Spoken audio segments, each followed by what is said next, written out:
All right, let's talk about the IUD. You've probably heard of it, the intrauterine device.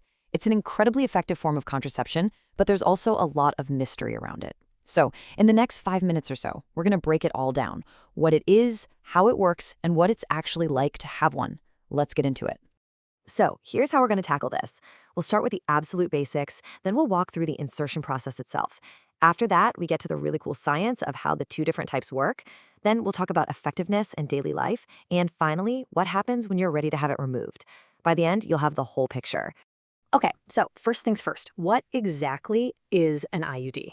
Well, the name kind of gives it away, right? It's an intrauterine device. It's a small, really flexible, T-shaped gadget that a doctor or nurse places inside the uterus.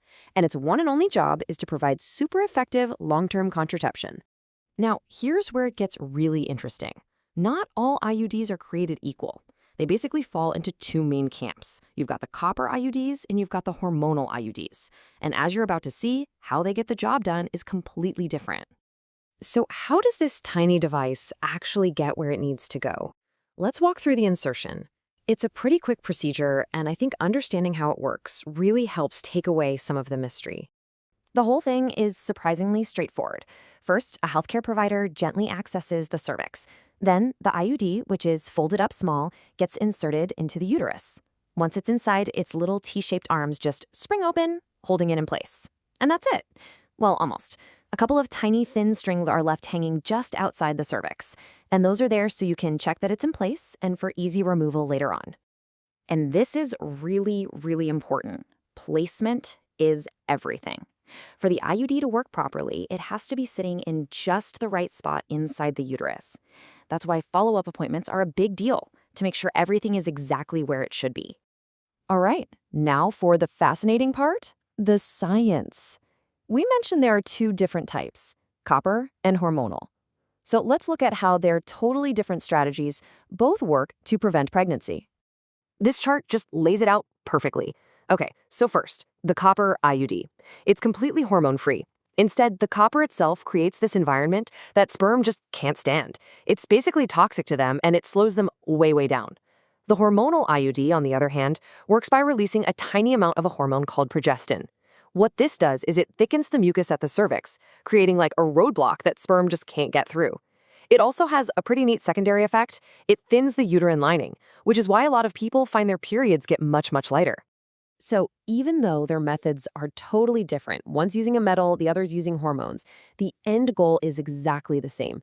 They both stop pregnancy by preventing fertilization from ever happening in the first place. It's these smart, layered approaches that make them so incredibly reliable.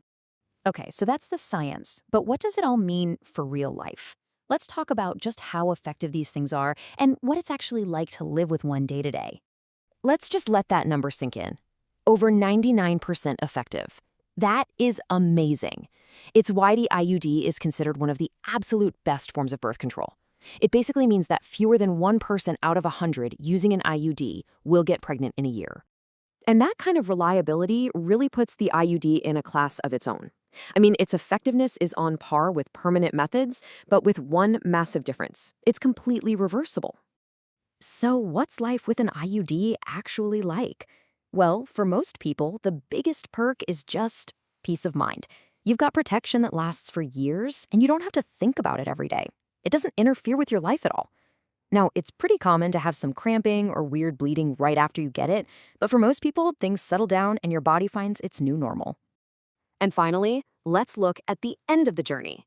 IUDs are great because they last for years, but they don't last forever. So what happens when it's time to take it out? And what comes next? And this really gets to the heart of it, doesn't it? It's that set it and forget it quality. You don't have to remember to take a pill or change a patch. The protection is just there, all the time. That's a huge part of why it works so well. So when it's time for it to come out, the good news is the removal process is usually even faster and easier than getting it put in. And probably the most important thing to know is that your fertility bounces right back to normal almost immediately. You can start trying for a baby as soon as it's out, if that's what you want. So there you have it, the what, the how, and the why of the IUD. It kind of leaves you with a bigger question though, doesn't it? How does really understanding the mechanics behind our options, not just what they do, but how they do it, give us the power to make better, more confident choices for our own bodies. Something to think about. Thanks for tuning in.